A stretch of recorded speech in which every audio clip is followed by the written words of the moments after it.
So I'm here at Red Hill with my daughter on a field trip.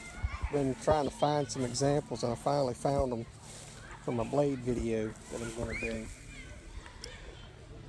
And you can see this guy right here.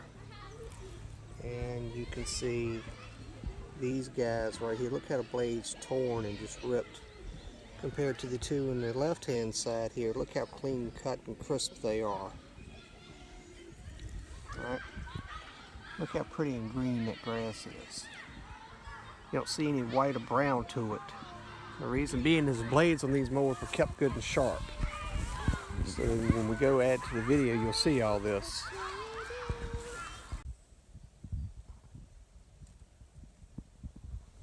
One of my favorite azaleas in the world, the Gibraltar Expiry azalea.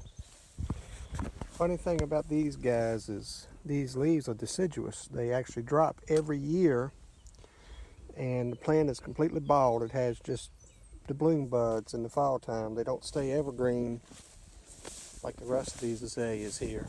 I got to finish cleaning my bed. I ain't had time to do that, but all my azaleas are doing their thing. So like the first part of the video was showing you about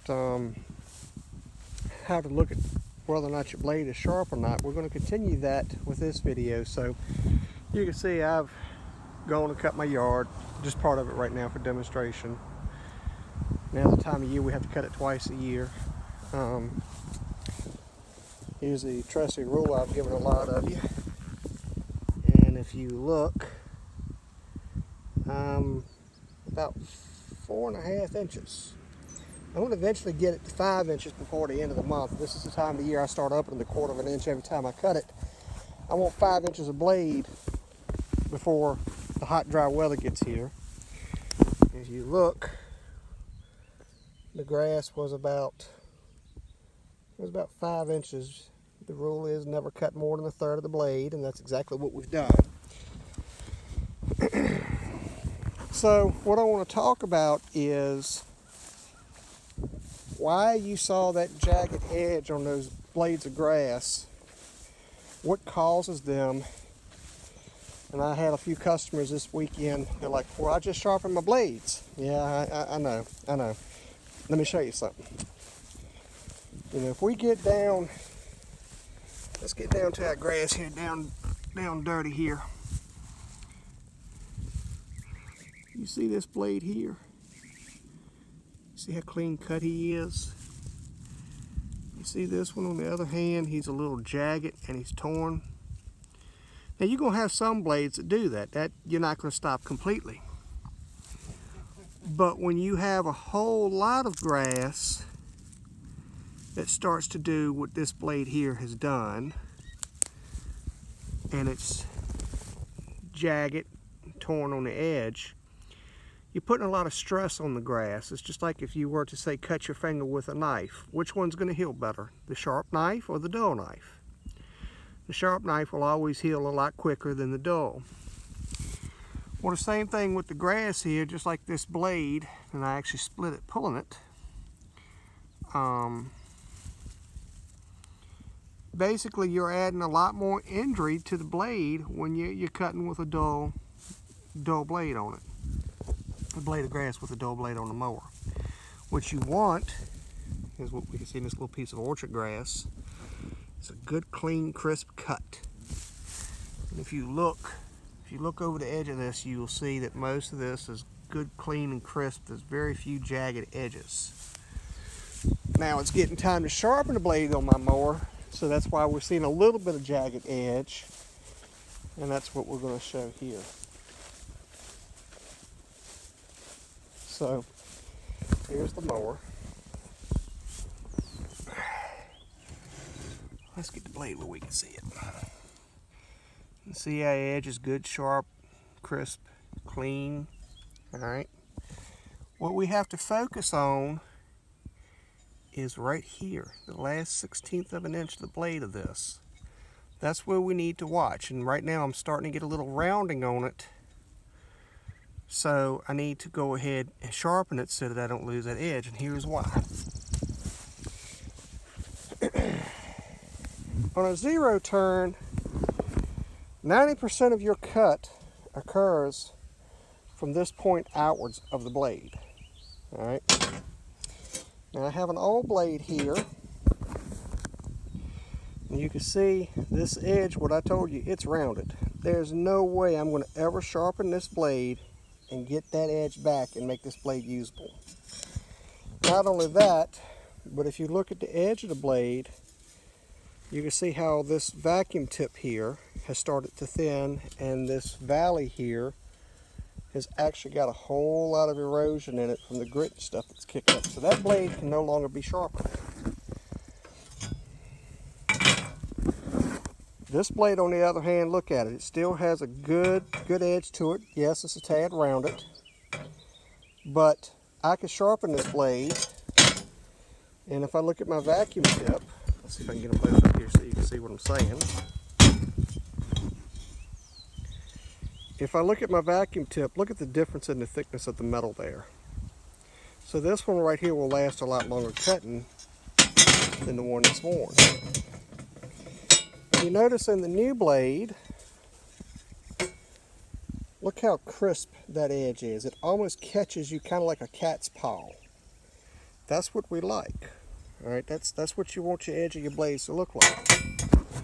So here's another little interesting tidbit for those of you that I've handed out, and others of you will get it. This little ruler here can actually serve as another purpose for you. Let me show you.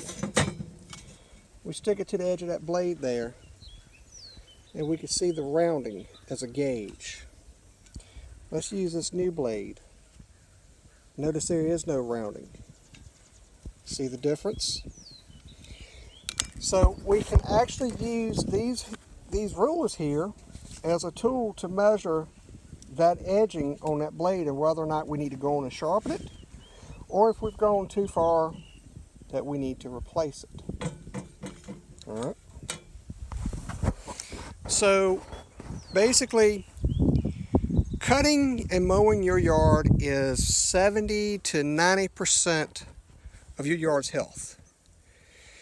If you don't do the mowing right, I don't care how much fertilizer you put on it, I don't care how much water you put on it, I don't care how much whatever you do to the soil to fix it, it's not going to matter.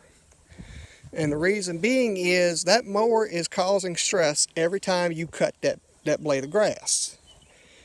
And if you don't cut it smooth and properly, the right height, a good clean cut, changing directions every time you cut, you're never going to be able to obtain that. That will never be obtainable. What will happen is, if that edge is ragged and raw, and I looked at a yard this weekend, the guy goes, "Why does my yard look so white and brownish looking?"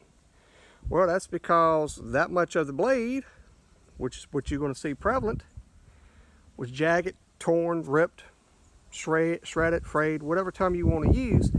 You're never going to get that shiny sheen that you see right there if those blades are doing it. You'll get it for the first maybe 30 minutes to an hour after you cut. After that, it goes down. This yard right here, you look, that was cut last Thursday. Do you see any difference in that color as opposed to that color? No, you do not. The reason is, again, what I'm telling you is the blades are sharp, they're crisp, they're clean. Those blades I showed you on my mower, they will actually get pulled off, if not this week, next week, and resharpened. So, I don't cut grass, I mow grass. I go and I cut fine fescue yards like this all the time. I'm not a guy out there that's just pulling the mower off the trailer cutting it. I'm actually trying to get this. And the only way you do that is with good sharp blades. So I hope that kind of explains to you what to look for in your mower. You can have a perfectly good razor sharp blade across that edge. I mean, it can be sharp enough you can take it and shave with. Great. But if that last little 1/16 to 1/8 of an inch is gone, the mower's not going to cut as good and as fast as it normally does. It's not going to leave a cut like this. And you're actually going to stress your grass, especially when it becomes hot and dry, and push it into dormancy a lot faster. So I hope that kind of gives you some pointers on what to do with your mowing blades. My next video is going to be talking about mowing height and demonstrating why that is so important. So stay tuned for that one. And then I'm going to have another one that I'm going to talk about when to watch for signs of when not to mow and to mow now that we're going into the middle part of May and into June when it gets hot and dry. Stay tuned.